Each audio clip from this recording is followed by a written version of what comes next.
right, I'm going to do a quick woodshed about how to make chords easy the minor.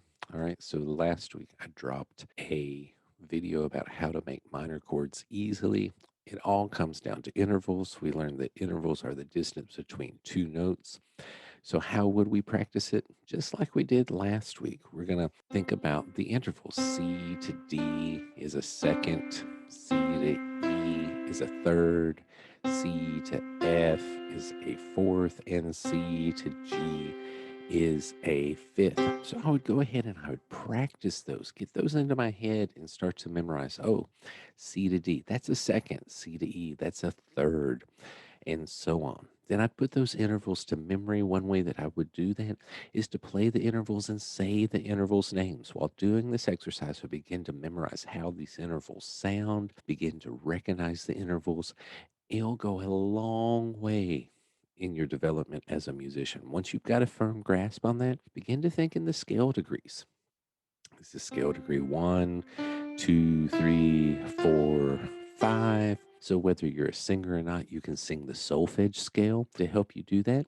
Do, re, mi, fa, sol, la, ti, do. Now we covered all that with the major scales. Now to do the minors, we need to think about the complete musical alphabet. While we may have learned the scale degrees for the C major scale, there are actually other notes that we might use for adding color to the sound. And so instead of having these 7 notes, we now add what we call the enharmonic notes. These are these black notes right here. They're interchangeable.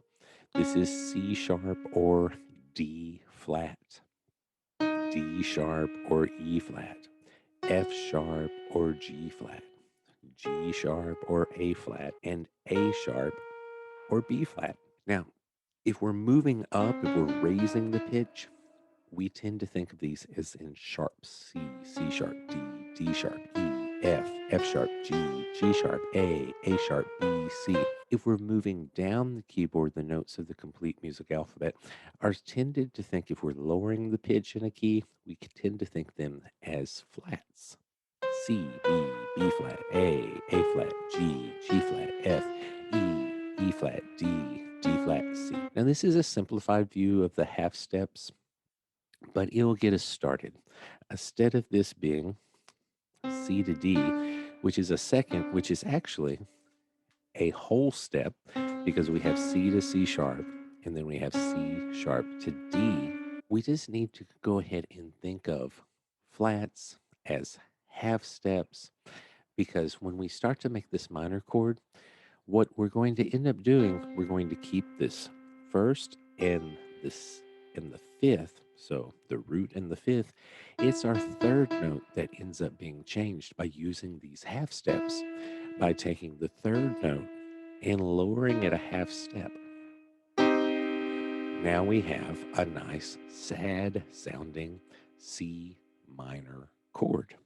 If we don't want to think anything about theory and the theory makes your head spin, remember last week we used the formula 5 plus 4, 1, 2, 3, 4, 5, and then 1, 2, 3, 4 to make this major chord. Well, we just flip that around. It's 4 plus 5, 1, 2, 3, 4. 1, 2, 3, 4, 5. So now that we've learned all this information, what we need to do now is to make a chart with these. So if we're thinking about, we have C minor now, we have D minor, E minor, F minor, G minor, A minor, and B minor. So that is all the minor chords that we could use in this C scale by taking the third of that note and lowering it. So what we want to do is we want to go ahead and make a chart with the headings root, flat, third, and fifth. Under the root, place the C. Under the flat third, you place an E flat, because that's how we're going to spell it. It won't be considered a D sharp. It'll be considered an E flat because we're lowering the actual note. So C, E flat, and G. So make this chart: C, E flat, G, D, F, A, E, G, B, A flat, C, G, B flat, D, A, C, E, B, D, F sharp, and start to put it to your memory. All right, so what is the 5-day woodshed looks like? First day, write out the intervals in the key of C. Then play each of the intervals. Play the entire sequence 5 times. So that's a second. C to E is a third. C to F is a fourth, and so on. And then go ahead and add this minor third. C to E flat, flat third. And that way you will go ahead and start to get that concept. Day 2, play and say each of the intervals. Play the entire sequence 5 times in a row. Play and listen to each scale 5 times in a row. Play and sing the solfege scale 5 times in a row. Get the solfege scale into your head. Day 3, play and say each of the intervals. Play the entire sequence 5 times in a row. Play and listen to each scale 5 times in a row. Play and sing the solfege scale 5 times in a row. Now, today, on day 3, start to create these minor chords: C minor, F minor, G minor by using the intervals. Do this 10 times in a row. I need a C minor. I need an F minor. I need a G minor. Get those into your head. And then day 4, play and say each of the intervals like we've done before. Play and listen to each scale. Play and sing the solfege. Create the minor chords. Now use the minor chord formula to play all of the white key chords. Do this 10 times in a row. So don't just play the C minor, the F minor, and the G. Go ahead and start at G. 1, 2, 3, 4. 1, 2, 3, 4, 5. And so build all of your chords. Start to put them into memory. Now, use the whole notes. That's where we play a note and count to 4 to play the following chord progressions 5 times with your right hand and then 5 times with your left hand. So chord progression 1 looks like this: 1, 2, 3, 4, 1, 2, 3, 4, 1, 2, 3, 4, 1, 2, 3, 4.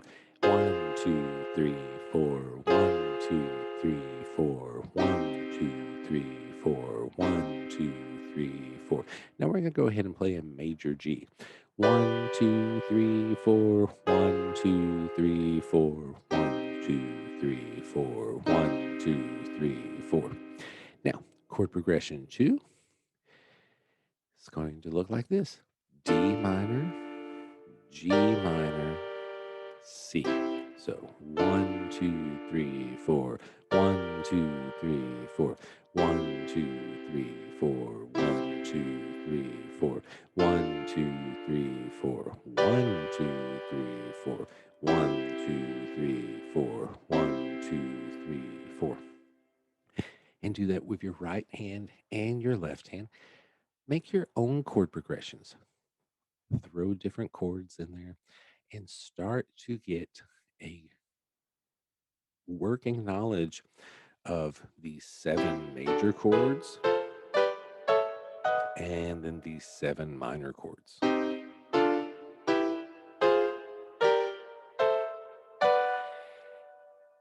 All right. I will see you next time at the Woodshed.